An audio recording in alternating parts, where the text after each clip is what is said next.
영접과 배척의 경계선에서 지난 시간에 이어서 말씀을 전하겠습니다. 지난 시간에 들었던 말씀 기억을 조금 떠올리면서 말씀을 들으면 도움이 될 것입니다. 베드로의 신앙 고백은 너무 훌륭한 고백이었습니다. 베드로가 주는 그리스도시요 살아계신 하나님의 아들이라는 고백을 했을 때 예수님도 너무너무 기뻐하셨습니다. 그런데 제자들의 기쁨, 예수님의 기쁨은 어떤 의미에서 거기까지였습니다. 이제 예수님 마음속에 제자들이 예수님을 주는 그리스도시요 살아계신 하나님의 아들로 고백하는 그런 믿음을 보시고 예수님은 비로소 이제 내가 십자가를 전해도 되겠다 그렇게 생각하시고 비로소 그 자리에서 제자들에게 십자가를 선포하셨습니다. 그전까지는 예수님이 십자가를 선포하지 않으셨죠. 많은 고난을 당하시고 죽으시고 또 부활하실 것을 말씀하셨는데 제자들은 그것을 받아들이기가 너무너무 어려웠던 것입니다. 하나님의 아들이시고 또 메시아이신 예수님이 고난을 당하신다 그러고 돌아가신다 받아들이기가 너무 어려웠죠. 그래서 그 주님의 말씀을 대놓고 거부를 하는데 누가 거부하는가? 주는 그리스도시요 살아계신 하나님의 아들이라고 고백했던 베드로가 그 고백했던 그 입술을 가지고 주님의 말씀을 거부하며 주님께 저항을 합니다. 그럴 수 없습니다. 그래서는 안 됩니다. 그러죠. 그때 예수님께서 다시 제자들에게 말씀하십니다. 나만 십자가를 지는 것이 아니라 누구든지 나를 따라오고자 하는 자는 다 십자가를 지고 나를 쫓아야 된다고 선포하십니다. 예수님의 십자가도 감당하기 어려운데 너희도 각각의 십자가를 지고 자기를 부인하면서 나를 따르라고 하니 이게 제자들에게 얼마나 무거웠겠어요. 생일날인 줄 알았더니 초상날이야. 그게 이제 제자들의 모습이었던 거죠. 받아들이기가 참 어려웠던 것이죠. 그런 제자들에게 예수님께서 특별히 제자들의 중심을 이루는 세 명의 제자 베드로, 야고보, 요한 그 세 명과 함께 변화산으로 동행하시죠. 그곳에서 예수님은 변화되시고 또 이미 천국에 가 있던 모세와 엘리야가 그곳에 내려옵니다. 예수님과 모세와 엘리야가 영광 중에 그곳에 있는 모습을 베드로가 보죠. 그것은 천국의 영광을 예수님께서 하나님께서 미리 제자들에게 보여주시는 것입니다. 나를 위하여 십자가를 지고 나를 위하여 고난당하고 나를 위하여 순교당하면 그것이 끝이 아니다. 이런 놀라운 천국의 영광이 기다리고 있다는 것을 보여주신 것이죠. 그때 베드로는 좀 어리석은 무지한 그런 말을 하죠. 엘리야와 모세가 떠나려는 모습을 보면서 그들을 잡아두고자 하는 마음으로 우리가 여기 있는 것이 좋습니다. 여기에 초막셋을 짓고 이곳에 살았으면 좋겠습니다. 그런 제안을 하죠. 그런데 그렇게 말을 하는 바로 그 순간에 구름이 그들을 가리면서 하나님의 음성이 들려요. 그 하나님의 음성이 무엇이죠? 이는 내 사랑하는 아들이고 기뻐하는 자다. 내가 선택한 자다. 너희는 그의 말을 들으라. 그것입니다. 제자라면 마땅히 스승의 말을 들어야 되는 것이 마땅한데 마땅하지 않는 일들이 많이 일어나고 자녀들도 부모의 말을 듣는 것이 어떤 의미에서 마땅한데 그렇지 않은 일들이 많습니다.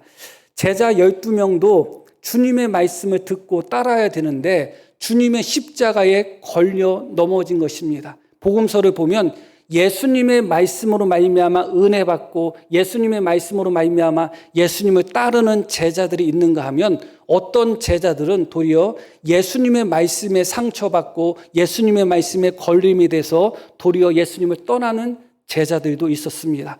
12명의 제자들도 지금 그런 분기점에 있었던 겁니다. 어떤 의미에서 십자가가 그들이 감당하기에는 너무 무거운 메시지였습니다.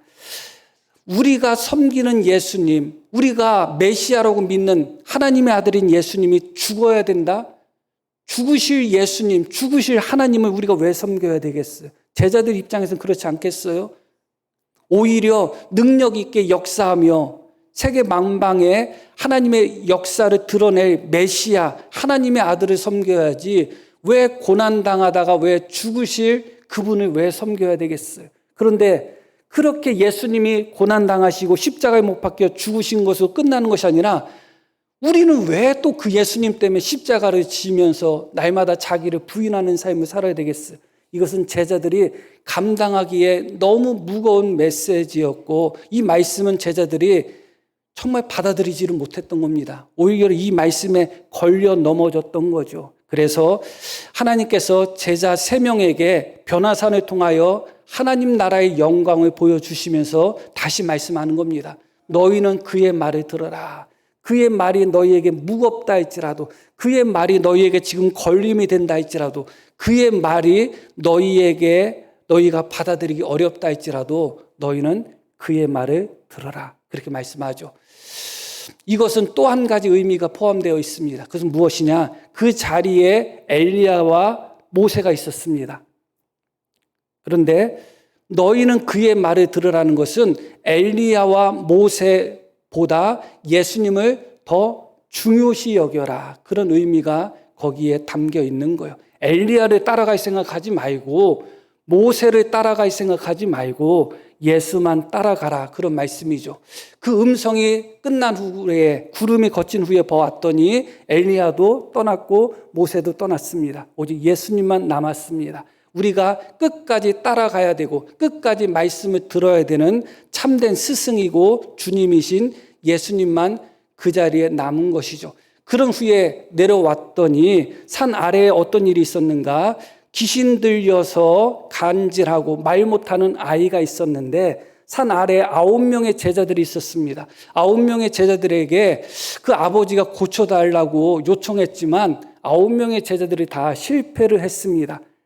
그런데 예수님께서 그 시대에 믿음 없음을 탄식하며 믿음 없고 패역한 세대여, 내가 얼마나 더 오래 참아야 되겠느냐, 얼마나 너희와 더 함께 있어야 되겠느냐, 그렇게 말씀하시면서 비록 그 세대가 믿음 없고 패역한 세대라 할지라도 당신에게 고침받고자 아들을 데리고 온 아버지의 소원과 귀신 들려 고통당하는 그 아들의 고통을 외면할 수 없었어요. 그래서 예수님은 믿음이 없고 패역한 세대여 한탄하시면서 뭐라고 말씀하시냐? 아이를 데려와라 그러십니다. 그리고 그 아이를 고쳐주십니다. 너무너무 놀라운 일이죠. 어렸을 때부터 귀신 들려서 온갖 귀신의 역사로 말미암아 고통당했던 아이가 예수님의 말씀 한마디로 고침을 받은 거예요. 그 자리에 있는 사람들은 난리가 났죠. 예전에 예수님께서 떡 5덩어리 가지고 5,000명을 먹였을 때 그 자리에 있었던 사람들은 예수님을 왕으로 삼으려고 했었습니다. 그때 예수님은 그 무리를 쫓아보내시고, 왜냐하면 예수님은 세상의 왕이 되기 위해서 오신 것이 아니었거든요. 그런데 지금도 마찬가지예요. 수많은 사람들이 예수님의 기적을 보고 너무너무 놀라하며 예수님에 대해서 이전과 같은 그런 관심을 보이려고 합니다. 그러나 주님은 이 땅에서 십자가를 지기 위하여 오셨던 것이지 이 땅에서 왕이 되기 위하여 오셨던 것이 아닙니다.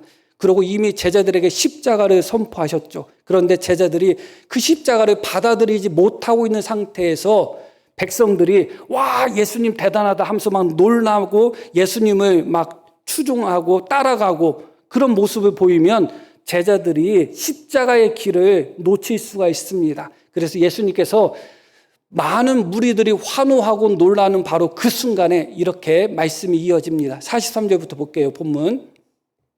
사람들이 다 하나님의 위엄에 놀라니라. 그들이 다 그 행하시는 모든 일을 놀랍게 여길세. 그들이 다 예수님을 놀랍게 여기며 대단한 분으로 지금 생각하고 있는 바로 그 순간에 예수께서 제자들에게 이르시되 이 말을 너희 귀에 담아두라. 인자가 장차 사람들의 손에 넘겨지리라.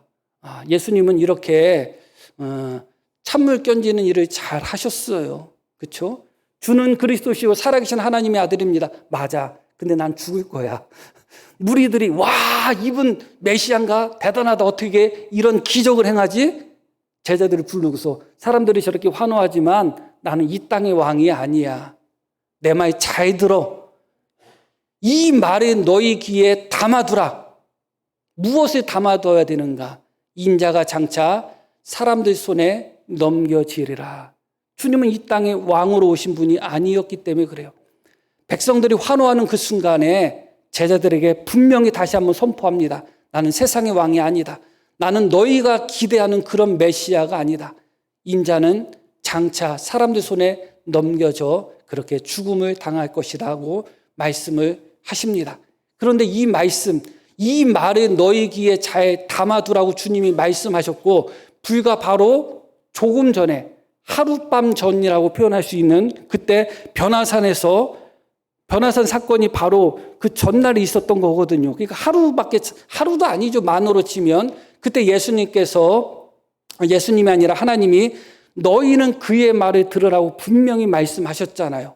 그리고 지금 예수님도 이 말을 너희 귀에 담아두라고 분명히 말씀합니다. 그런데 이어지는 말씀 보겠습니다.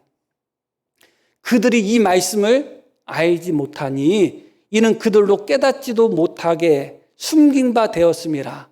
또 그들은 이 말씀을 묻기도 두려워하였다. 알지 못했다.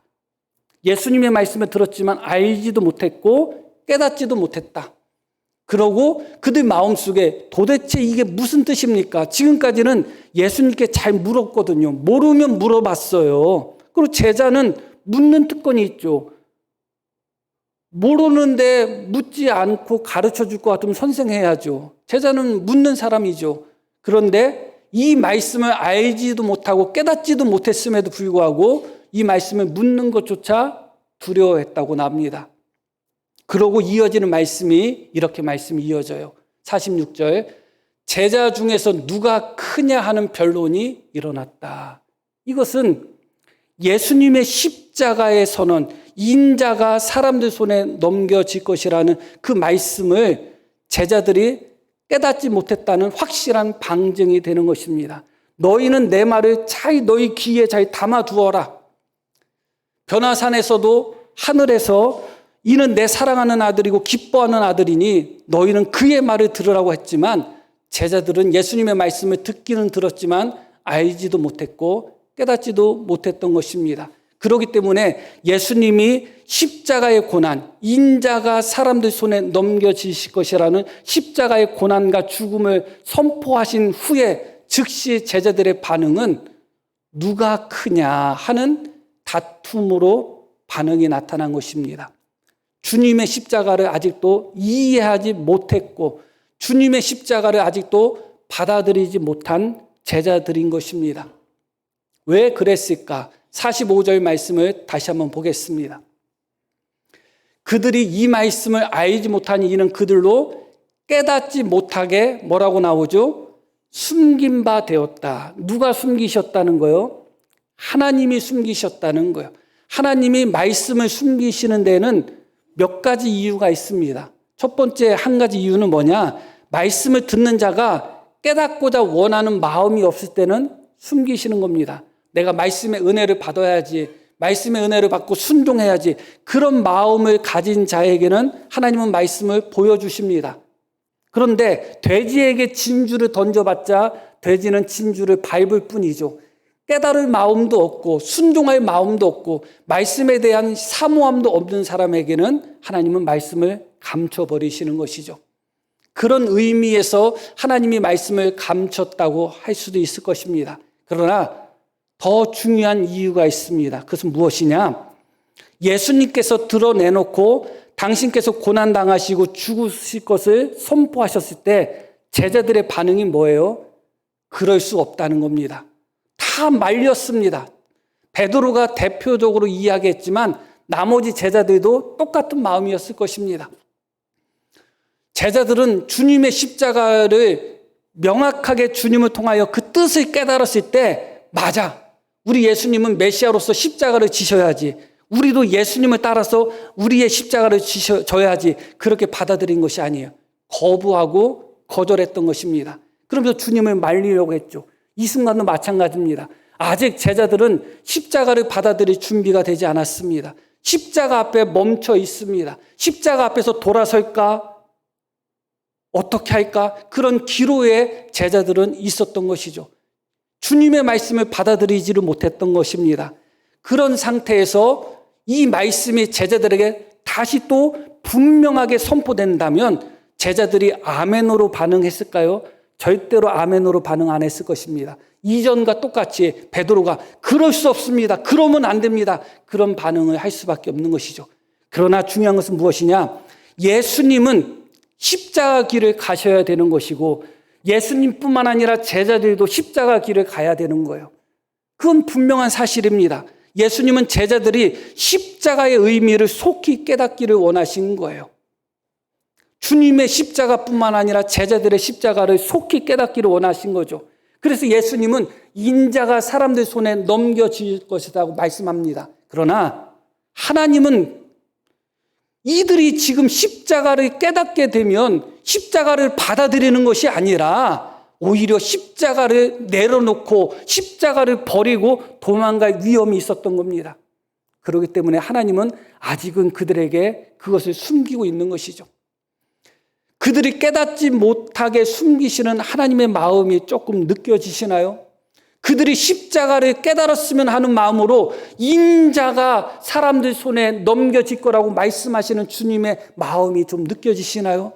주님은 그렇게 선포하시지만 하나님은 그들에게 그것을 숨기셨습니다. 아직 십자가를 짊어질 만한 자들이 아닙니다. 제자라고 하지만 12명으로 특별하게 선택되었고 예수님께 훈련받고 교육받았지만 그들은 아직 예수님의 말씀을 받을 준비가 되지 않았습니다. 예수님이 말씀하신 십자가를 받아들고 짊어지고 갈 준비가 되지 않았기 때문에 그렇습니다. 너희는 그의 말을 들으라고 하지만 아직까지 제자들은 예수님의 말씀을 들을 준비가 되지 않았습니다. 많은 성도들이, 목사를 포함하여 많은 성도들이 오히려 하나님 말씀 앞에서 멈출 때가 많습니다. 하나님의 말씀을 수용하지 못하고 받아들이지 못하고 영접하지 못하고 때로는 하나님의 말씀을 거부하거나 하나님의 말씀이 걸림돌이 돼서 뒤돌아서는 성도들이 많이 있습니다.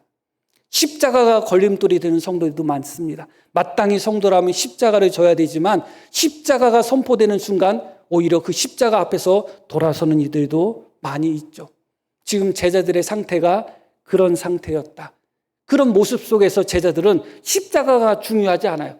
주님의 십자가 혹은 내가 짊어져야 되는 십자가 그게 중요하지 않아요. 제자들의 마음속에는 누가 더 높은 자리에 올라갈 것인가, 누가 더 대접받는 자리에 올라갈 것인가, 누가 더 성공한 자가 될 것인가, 누가 더 주도권을 갖고 지배력을 갖고 누가 더 지도자의 자리에 가까이 설 것인가, 그게 제자들의 관심사였던 것이죠.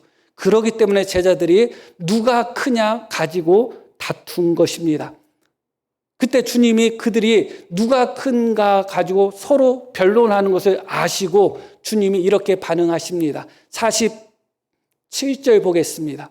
예수께서 그 마음에 변론하는 것을 아시고 그 마음에 그들이 서로 주고받는 말뿐만 아니라 그 마음에 다툼이 있는 마음까지도 주님은 아셨다는 거예요. 아시고 어린 아이 하나를 데려다가 자기 곁에 세우시고 그들에게 이르시되 누구든지 내 이름으로 이런 어린 아이를 영접하면 곧 나를 영접함이요 또 누구든지 나를 영접하면 곧 나를 보내신 이를 영접함이라 이렇게 말씀을 하십니다.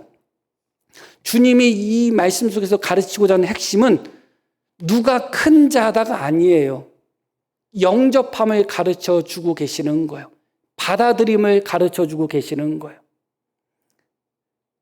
가장 어린 아이, 가장 작은 아이들은 무시당하는 대상이잖아요. 어떻게 보면. 여하튼 일반적으로 우리는 어린아이들을 무시하죠. 영접한다는 것은 받아들인다는 거예요. 용납한다는 거예요. 무시하지 않고 배척하지 않고 받아들인다는 거예요. 그런데 너희가 볼 때 아무런 가치가 없어 보이고 너희가 볼 때 무시할 만한 이 가장 작은 자라도 영접을 한다면 그 아이를 영접한 것이 아니라 예수님을 영접한 것이고 예수님을 보낸 하나님을 영접한 것과 동일하다 그렇게 이야기합니다. 가장 작은 아이라 할지라도 주님의 이름으로 그를 영접하면 결국은 누구를 영접하는 거라고요? 예수님을 영접하고 하나님을 영접하는 거예요. 그러면 가장 작은 존재라 할지라도 그를 배척하고 그를 받아들이지 않는다면 결국은 주님을 배척하고 또 하나님을 배척하는 결과가 될 수가 있는 거죠. 지금 제자들은 서로 다투고 있습니다. 경쟁 속에서 다투고 있는 겁니다.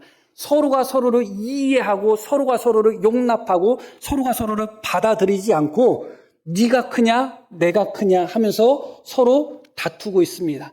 예수님의 12 제자로서 한 운명 공동체라고 할 수 있는 가족과 같은 그런 공동체임에도 불구하고 그들은 서로 경쟁하면서 서로 배척하는 겁니다.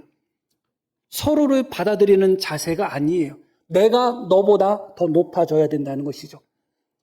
예수님의 말씀, 예수님의 십자가를 배척하고 거부하고 받아들이지 않았던 제자들이 함께 주님을 따라가고 있는 12명의 신앙 공동체, 제자들의 공동체 안에서도 서로가 서로를 배척하고 있는 겁니다. 서로가 더 큰 사람이 되려고 하는 거예요. 너보다 내가 더 나아야 된다고 하면서 경쟁하며 다투고 있는 것이죠. 그런 제자들에게 주님이 말씀하는 겁니다. 가장 작은 사람이라도 받아들여야 된다. 너희가 가장 작게 여기는 사람이라도 용납하고 받아들여야지.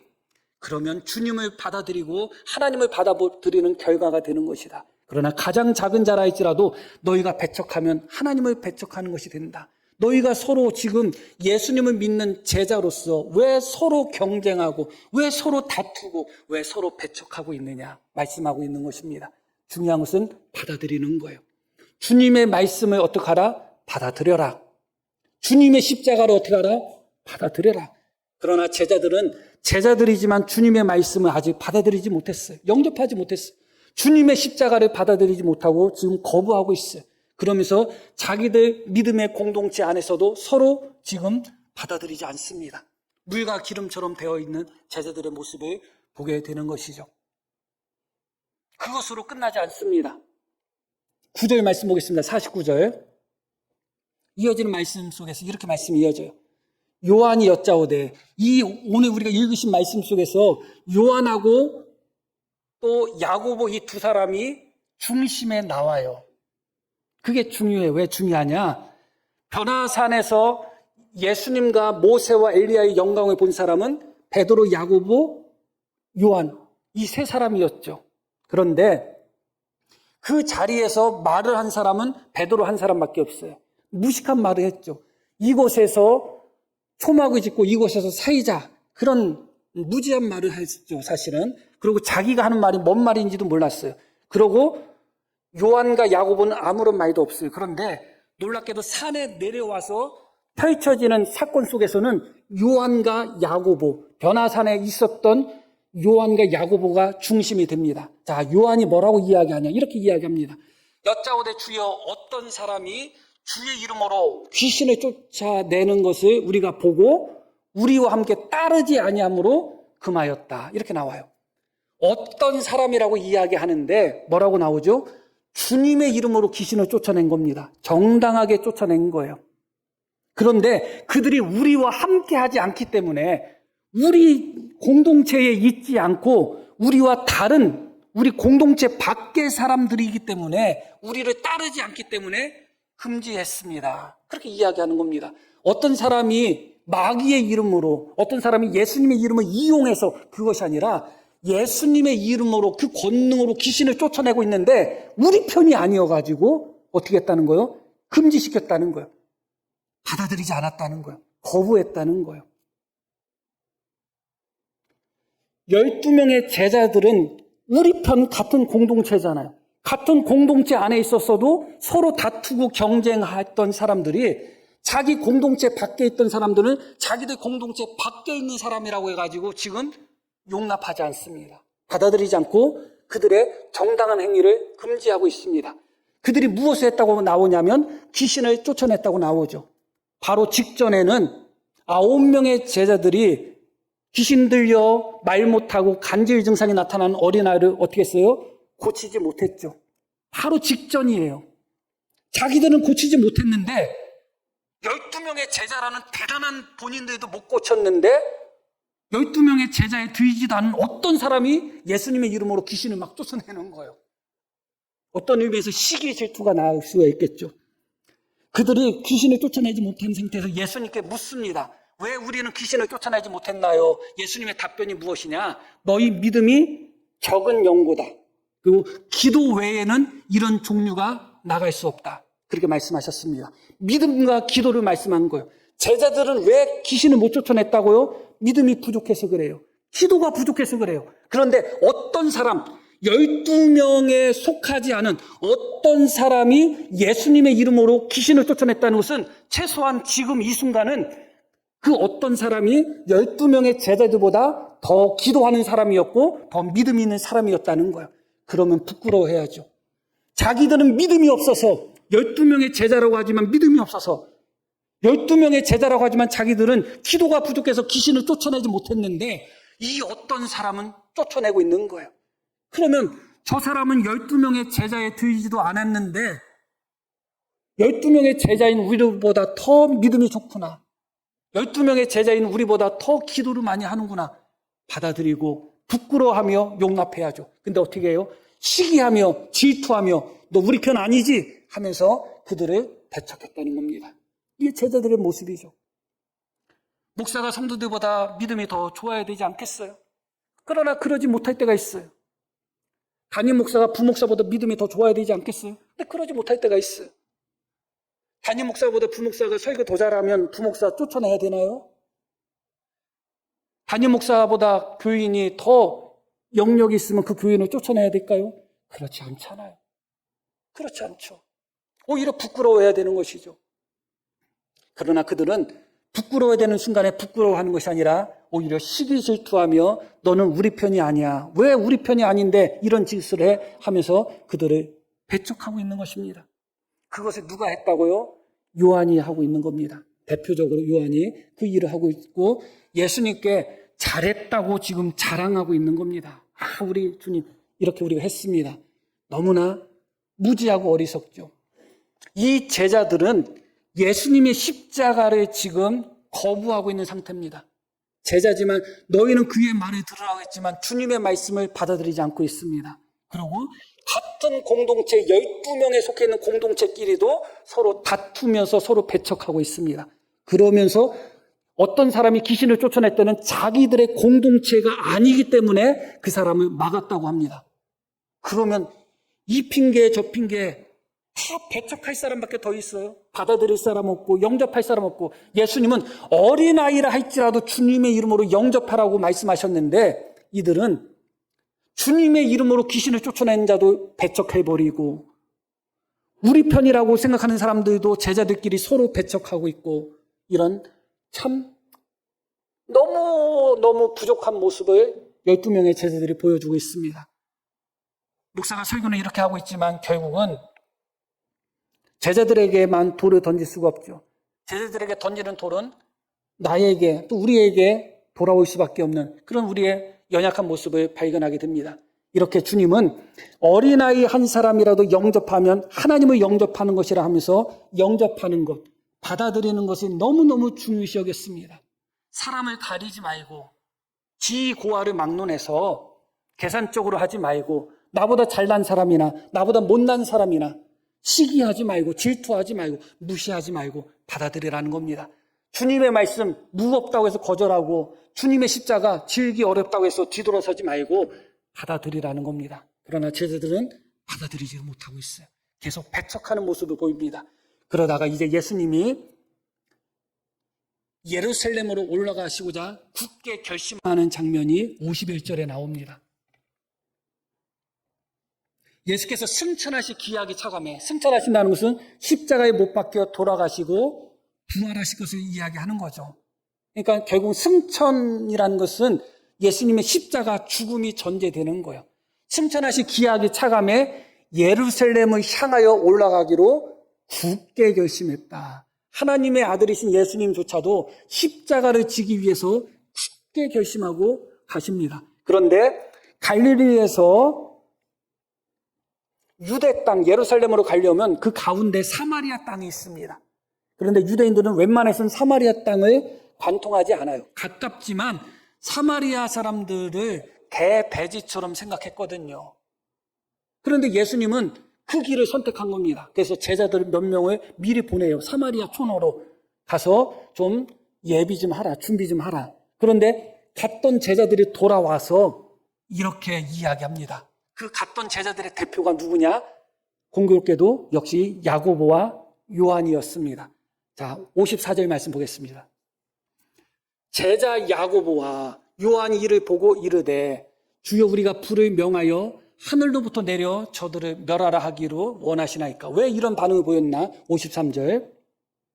예수께서 예루살렘을 향하여 가시기 때문에 그들이 받아들이지 않았다. 그들이 예수님과 제자들을 어떻게 했다고요?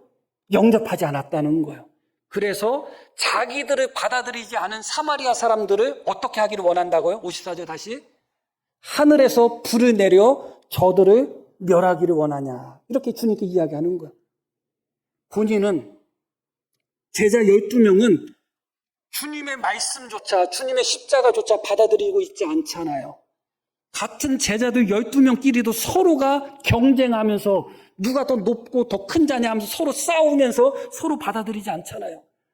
자기들 공동체 밖에 있던 사람이 귀신 쫓아내는 너무나 칭찬받을 만한 일을 했음에도 불구하고 그를 금지하며 받아들이지 않잖아요. 그랬던 자들이 사마리아 사람들이 자기를 받아들이지 않는다는 이유만으로 사마리아 사람들을 다 불태워 죽이자고 이야기하는 거예요. 자기는 주님도 받아들이지 않고 주님의 말씀도 받아들이지 않고 주님의 십자가도 받아들이지 않고 주님이 선택한 12명의 함께 믿음의 공동체 안에 있는 형제들도 받아들이지 않고 그러면서 정작 사마리아 사람들이 자기를 받아들이지 않는다고 해서 하늘에서 불을 내려 저들을 태워버리자고 하는 것입니다. 내가 다른 사람을 거부하고 다른 사람을 배척하고 그랬던 것은 하나도 기억하지 못하고 다른 사람이 나를 조금 배척하거나 다른 사람이 조금 나를 거부하거나 서운하게 하면 그것만 크게 느껴지는 것이죠. 만약에 사마리아와 유대인은 서로 적대 관계였습니다. 원수 관계였어요. 그렇기 때문에 사마리아 사람들의 반응은 당연한 반응이에요. 어떻게 보면. 그런데 그렇게 서로 적대 관계 속에 있었던 사마리아 사람들이 영접하지 않았던 이유만으로 그들을 태워버린다면 주님이라고 따르고 오늘 말씀 속에서도 제자 야고보라고 나오죠. 제자란 말이 강조되어 있는 거예요. 그리고 뭐라고 나와요? 주여 우리가 그렇게 나오죠. 그러니까 지금 이 제자들은 말 그대로 예수님의 제자고 예수님을 주님이라고 부르는 자들이지만 예수님의 말씀을 거부하고 있고 공동체 안에서도 서로 대적하고 있고 그런 자기들의 거부가 훨씬 더 크고 그런 자기들의 배척이 훨씬 더 큰 배척이잖아요. 그런 자기들이 지금까지 해왔던 배척과 거부는 전혀 생각하지 않고 대적 관계에 있고 원수 관계에 있던 사마리아 사람들이 자기들을 영접하지 않았다는 것만으로 분노하고 있는 것입니다. 내가 배척했던 나의 모습에 대해서는 침묵하고 있고 눈을 감고 있고 다른 사람이 나를 조금이라도 배척하고 서운하게 하면 분노해버리는 그런 제자들의 모습을 보이는 거예요. 그런데 여기서 말 그대로 제자 야고보와 요한이라는 말이 강조되어 있습니다. 제자. 그리고 야고보와 요한이라는 이름이 등장하죠. 이게 왜 중요할까? 이 야고보와 요한은 누구의 제자예요? 예수님의 제자이죠. 그런데 지금 이 야고보와 요한은 변화산에서 누구를 보았는가? 모세와 엘리야를 보았습니다. 예수님께서는 이렇게 말씀하셨죠.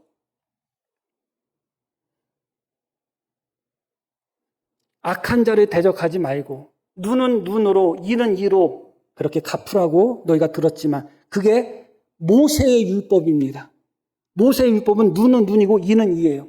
그러나 예수님은 뭐라고 말씀하셔요? 나는 너희에게 말한다. 악한 자를 대적하지 말라. 오른뺨을 찍어도 어떻게 하라? 왼뺨도 가라. 제자들은 누구의 말을 들어야 되느냐?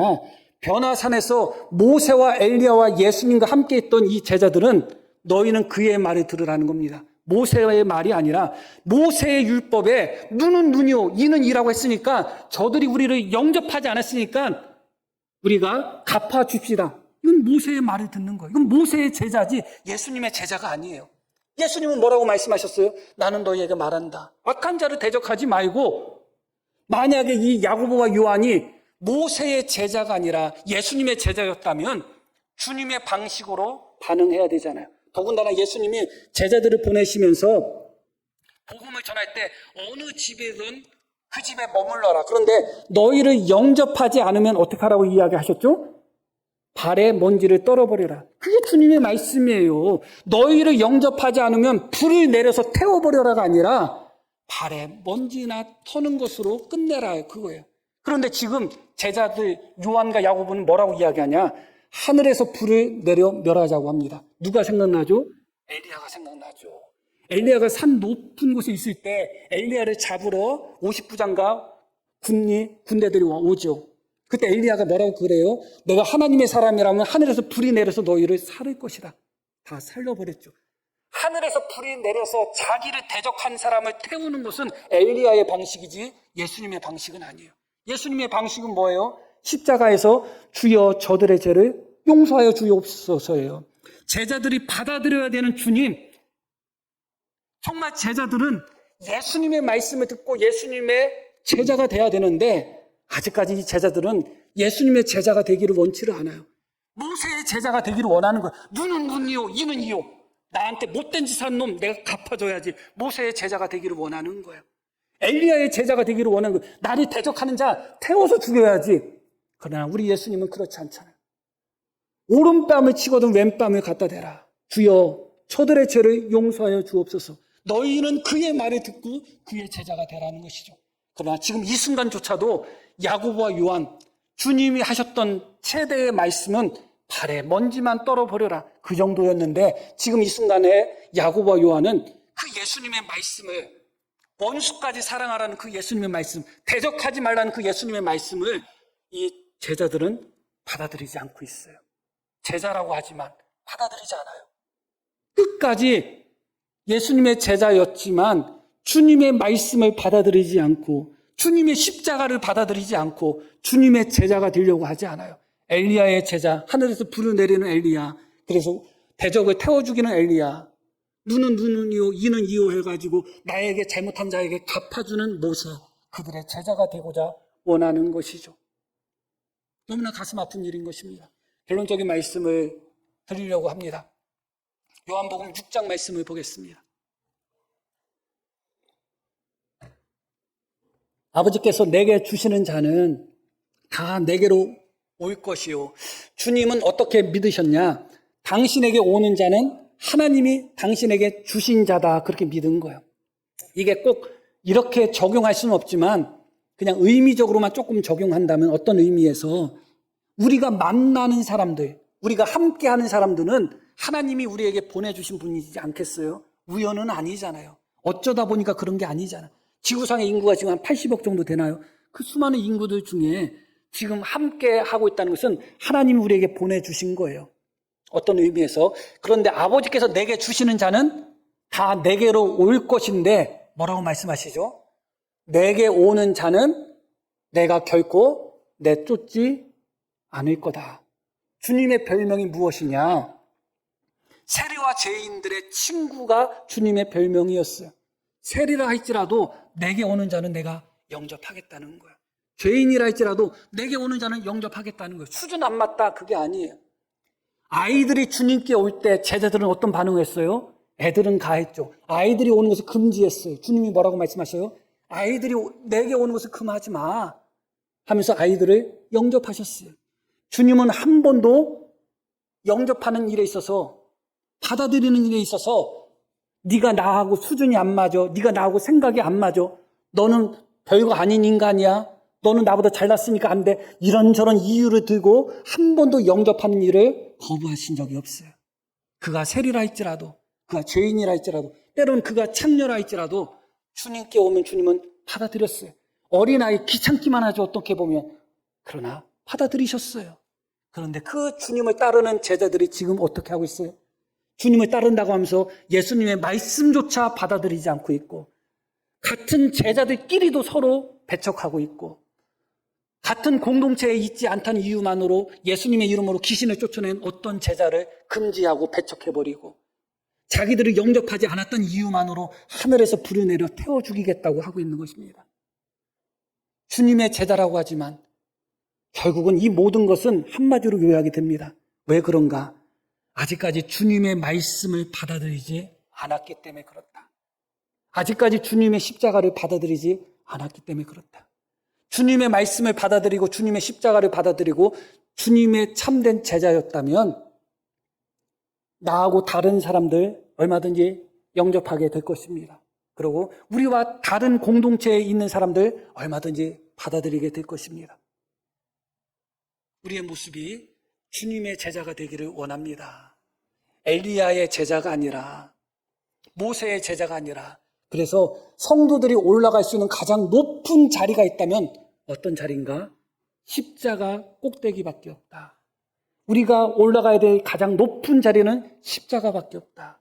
그리고 그 십자가에서 우리가 할 수 있는 유일한 말 한마디는 주여 저들의 죄를 용서하옵소서 하며 받아들이는 것밖에 없다 하면서 다시 한번 생각하며 먼저 우리끼리 서로가 잘 용납하고 서로가 잘 받아들이고 또 우리 안에 있는 사람들이 아니라 할지라도 생각이 다르고 사상이 다르다 할지라도 때로는 잘 받아들이며 용납하며 또 주님의 말씀에 잘 순종하며 십자가를 받아들이고 나아갈 수 있는 우리 모두가 되기를 간절히 소망합니다. 자, 우리 들으신 말씀 기억하며 함께 기도하겠습니다.